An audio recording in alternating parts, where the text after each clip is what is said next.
There's nothing like a PBC pay-per-view. Even though they're not the most consistent company in the sport right now, but there is absolutely nothing like a PBC pay-per-view card. I'm gonna break down the entire card, starting with Johan Gonzalez versus Jarrett Hurt. Now, before we start, I might even do a live stream, a watch along, so you might wanna tune in to that. But who knows? Maybe I'll do it. Maybe not. We'll see.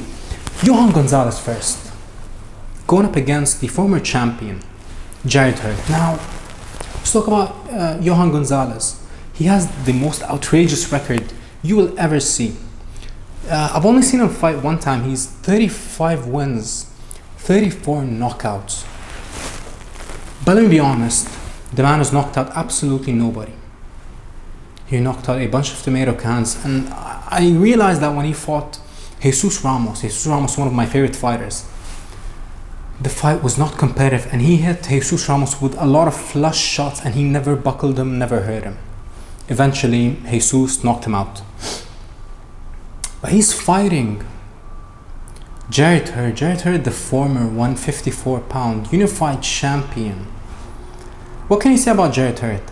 In his prime, 2017, 2018, 2019, the man was, him and Charlo were the two best 154-pounders on the planet.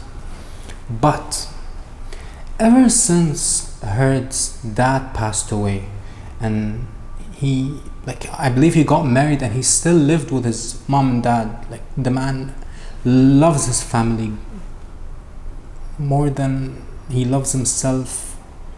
Let's be honest, we all do. But when his dad passed away, it broke him. He was never I don't think he won a fight. I think he won one fight since then, a warm-up fight. But you gotta feel for Jarrett Hurt, because at his best, he was an absolute machine. But there's one problem: he never had defense. I remember watching Jarrett Hurt when he fought Cubas Arias. He took a lot of punishment, and Arias isn't really a puncher, and he hurt him a lot of times. And even when he fought Banana, Jason Rosario, in his last fight, Banana Rosario, even though the fight was a draw, but Banana was catching him with a lot of flushing clean shots.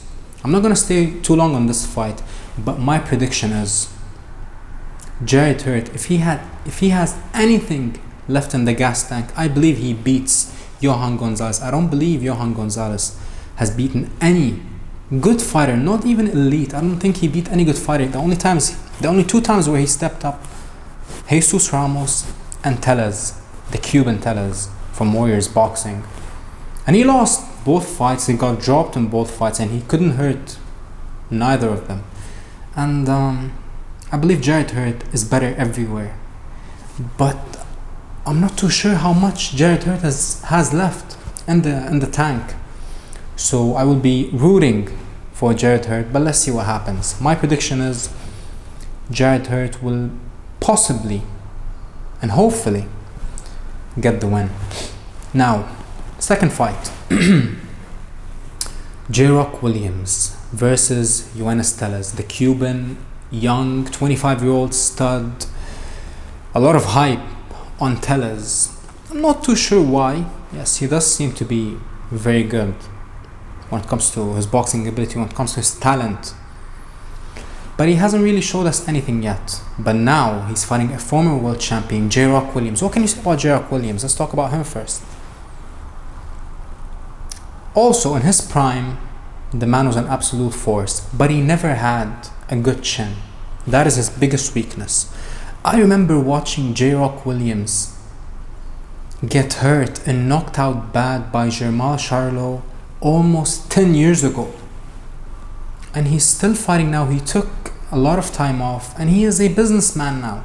The man doesn't really need fighting. The man is, I believe, one of the most successful real estate investors in Philadelphia.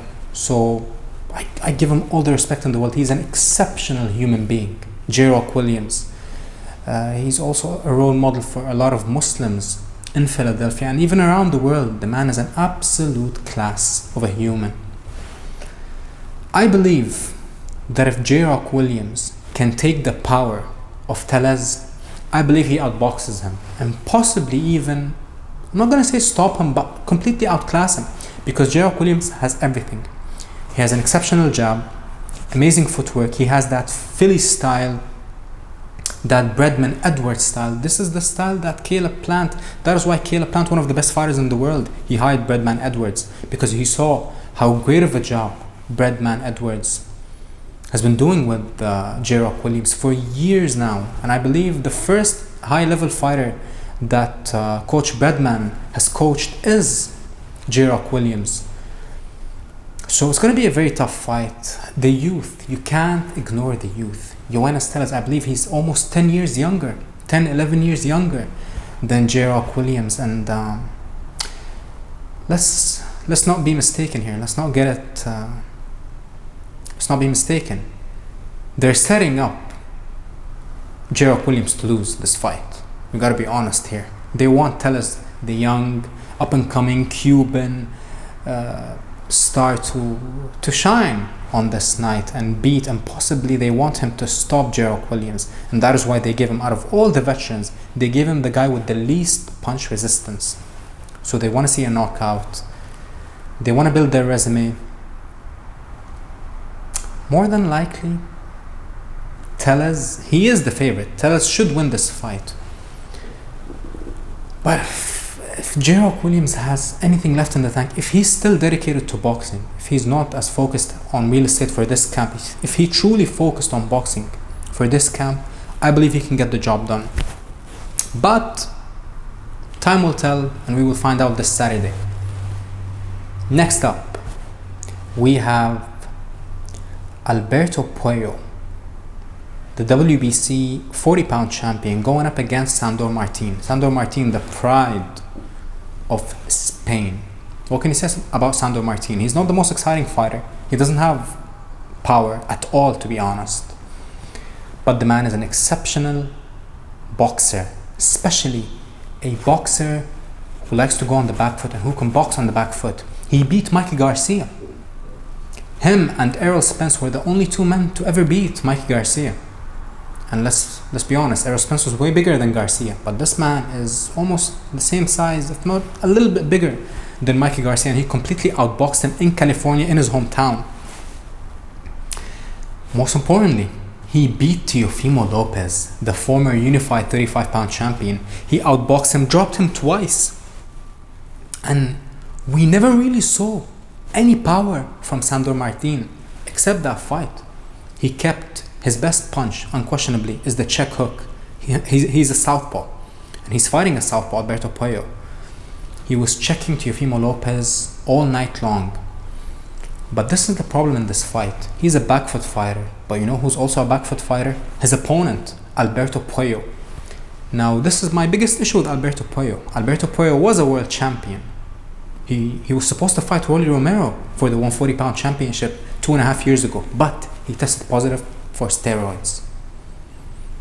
The moment a fighter tests positive for PEDs, I cannot respect you anymore. I cannot give you any credit, and I cannot support you anymore, because this is the most dangerous sport in the world. People die in the sport on a daily basis, on a weekly basis. Look, a couple of weeks ago, a young up-and-coming Irish stud passed away in the ring. So this is not a joke here. I will be rooting and cheering on Sandor Martin, the pride of Spain, to completely outclass and dominate Alberto Puello. But there is one problem. They're fighting on Alberto Puello's show. Alberto Puello is a PBC fighter. Sandor Martin is a top-ranked fighter, and they're fighting on a PBC show. So you know for a fact that the judges are going to be biased towards Alberto Puello. And I just hope that Sandor Martin makes it clear enough where they can't rob him. And Alberto Puello, he looked good in his last fight when he fought Gary Antoine Russell Jr. He was the first man to beat him. Not only was he the first man to beat him, but he was the first man to not get knocked out by Antoine Russell. Before that fight, Russell had a 100% knockout ratio, undefeated. He took his KO percentage, and he took his O. According to my eye test, Alberto Puello is a better fighter. But that doesn't mean that he's going to win the fight. And for the simple fact that he tested positive for PEDs, and Sandor Martin is one of the outspoken ones when it comes to performance enhancing drugs, I stand with Sandor Martin, and I'm rooting for him, and I will be cheering him on to get the victory against the former convicted PED user Alberto Puello. Co-main event time. What an unbelievable fight. Two insanely devastating punching southpaws. The newly crowned WBA champion Jose Rayo Valenzuela going up against the former title challenger who just fought and lost for the belt in his last fight, Gary Antoine Russell Jr. Both men southpaws, both men unbelievably hard-hitting. Now let's talk about the least known guy first, Gary Antoine Russell Jr. As an amateur, Gary Antoine Russell Jr. did it all. He beat Jaron Ennis 3 times in the amateur. Jaron Ennis, the Ring Magazine champion at 147. He's way bigger than Antoine Russell. And Antoine Russell beat him 3 times in the amateurs. You know who also Antoine Russell beat? Fellow world champion Richardson Hitchens. He beat him also 3 times in the amateurs. And look at him now, Antoine Russell. He won all his fights by knockout. And he only has 1 loss in his last fight, where he lost to the former PED convicted user, Alberto Puello, who's going to be fighting on the fight previous to that. What an unbelievable fight. Gary Antoine Russell. I believe you could have very well made the case that he won the fight versus Alberto Puello.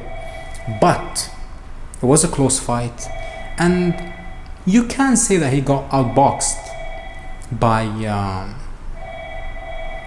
Alberto Puello. Now let's talk about his opponent, Jose Rayo Valenzuela. What an unbelievable fighter. He only has 2 losses versus Chris Colbert and Edwin De Los Santos. He got knocked out fair and square by Edwin De Los Santos, but in that Chris Colbert fight, he got robbed. So what does he do? He corrects his wrong. In the next fight, he rematches him and knocks him out clean in the knockout of the year, the best knockout of 2023. Or 2024 actually. It was either December, it was in December 2023. Knocked him out cold in the last card of Showtime. The last ever card of Showtime. And he got the knockout of the year. Rayo Valenzuela is an absolute stud. Raised by the Wolves, raised with the Benavides camp. Jose Benavides knocked. How did the world find out about Rayo Valenzuela? He didn't have a very good amateur background. But what did he do? When Teofimo Lopez was a world champion, he went to his gym and knocked him out twice in 1 week. So a lot of people started to talk about, who's this guy who knocked out Teofimo Lopez twice? And Al Heyman proceeded to sign him. And look at him now in his last fight. Football Stadium, California, outclassed and basically beat up Pitbull Cruz. And I predicted that he was gonna defeat Pitbull Cruz. What an unbelievable fight. 50-50 matchup. 2 power punching southpaws. The fight, this is the closest fight. This is the closest fight on this card, and I have absolutely no idea who's going to win.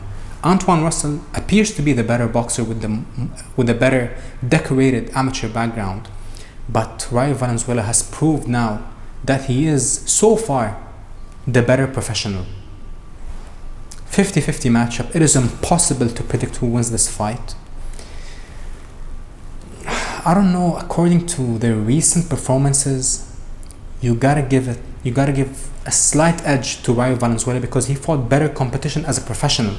Antoine Russell fought way better competition as an amateur though. Unbelievable fight. Cannot wait to see what happens and who wins. But let's go on to the main event.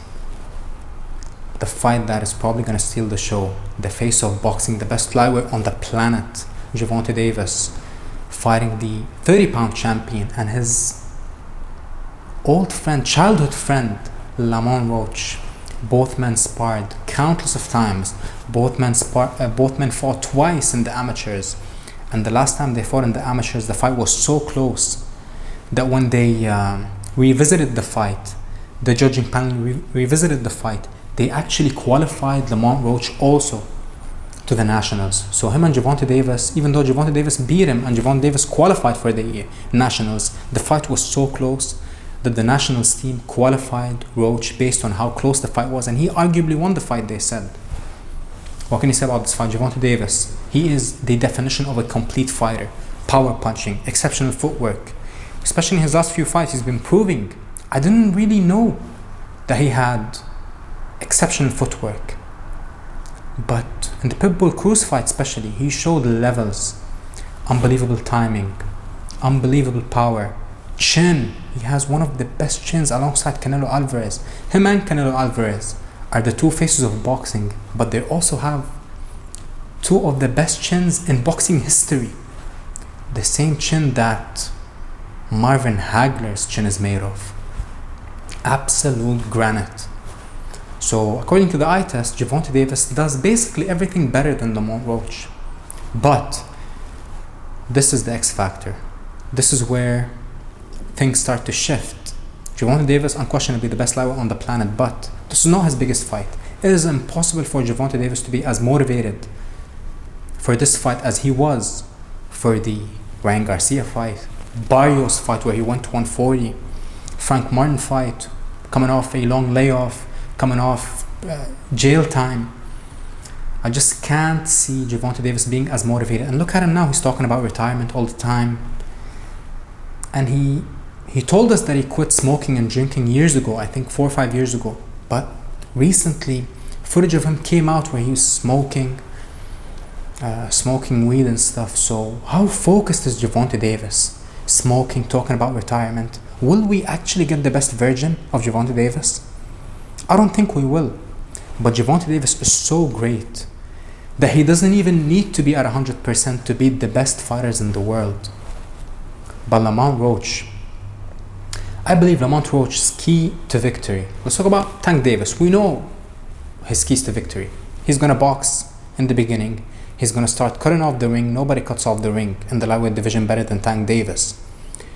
Walk you down, get you tired, feint you, get big reactions out of you, and eventually corner you and finish you. Lamont Roach, if he's going to win this fight, he needs to punch in between punches. He needs to punch with Gervonta Davis.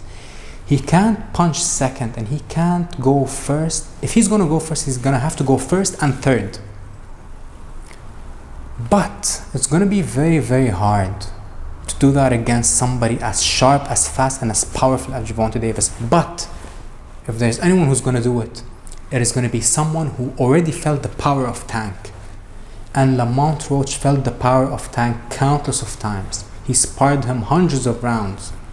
Since they were 10 years old, they've been sparring. I believe until a couple of years ago.